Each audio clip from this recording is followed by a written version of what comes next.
Hello guys, welcome back to Stonics lab.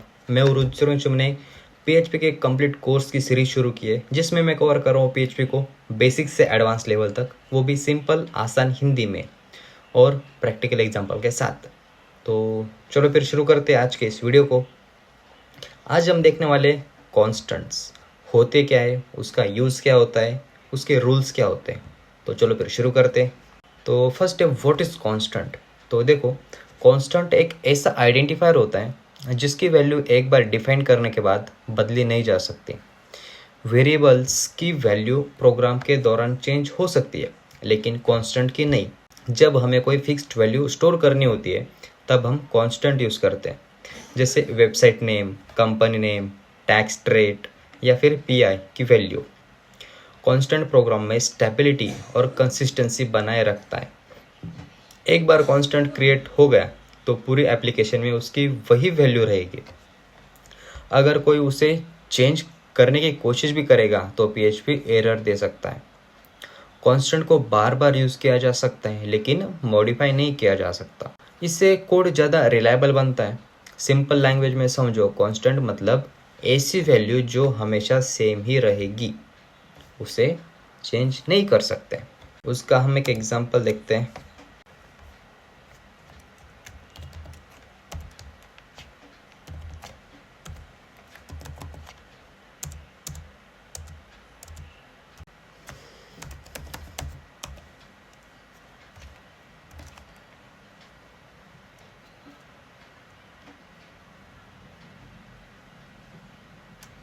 देखो, हमने यहाँ पे पी आई लिया और फिर उसे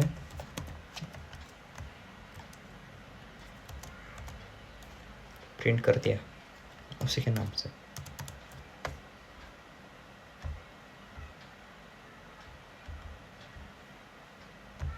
ये आ गई उसकी वैल्यू। तो नेक्स्ट है हमारा वाई कांस्टेंट आर यूज।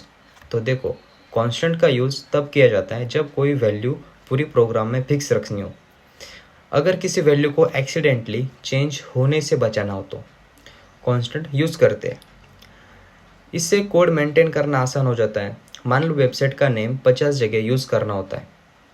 अगर वह कांस्टेंट में स्टोर है तो एक जगह डिफाइन करके हर जगह यूज़ कर सकते हैं। कांस्टेंट रिलायबिलिटी भी इम्प्रूव करते हैं। कोड देखने वाला आसानी से समझ सकता है कि वह फिक्स वैल्यू है। लार्ज प्रोजेक्ट में कांस्टेंट का बहुत यूज़ होता है। सिक्योरिटी और कंसिस्टेंसी बनाए रखने के लिए भी यही हेल्पफुल होता है। सिंपल बोले तो कांस्टेंट फिक्स वैल्यू को सेफली स्टोर करने के लिए यूज़ होता है। तो हमने एग्जाम्पल तो देखा ही था उसका कैसा है। तो नेक्स्ट है वेरिएबल वर्सेस कांस्टेंट। तो देखो, वेरिएबल और कांस्टेंट दोनों डेटा स्टोर करने के लिए, लेकिन दोनों में एक बड़ा डिफरेंस है।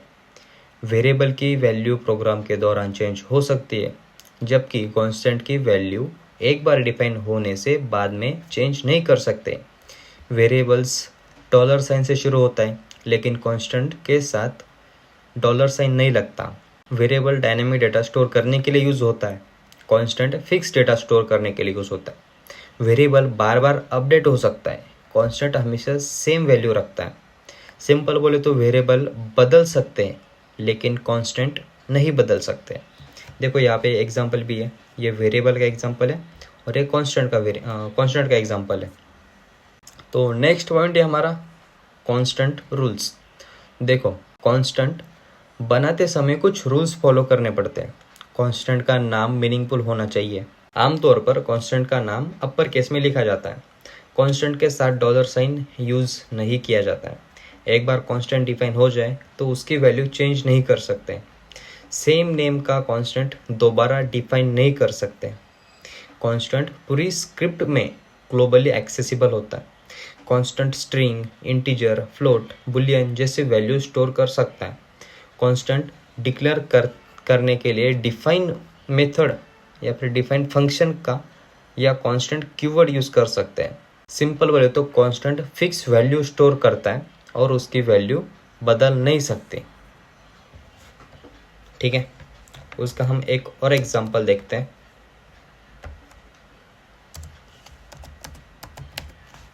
जस्ट प्रैक्टिस के लिए बता रहा हूँ मैं। कुछ अलग नाम रखते हैं। अब इसके बाद क्या लिखते हैं, साइट URL, और यहाँ पे हम एक URL डाल देते हैं, यहाँ पे उसे प्रिंट कर देते हैं। आ गया। अब ये चेंज नहीं हो सकता, वो वैसे कि वैसा ही रहेगा। ठीक है, तो बस आज के लिए इतना ही। आपको ये वीडियो कैसे लगी मुझे कमेंट करके ज़रूर बताना। अच्छी लगी हो तो लाइक करना, कमेंट करना।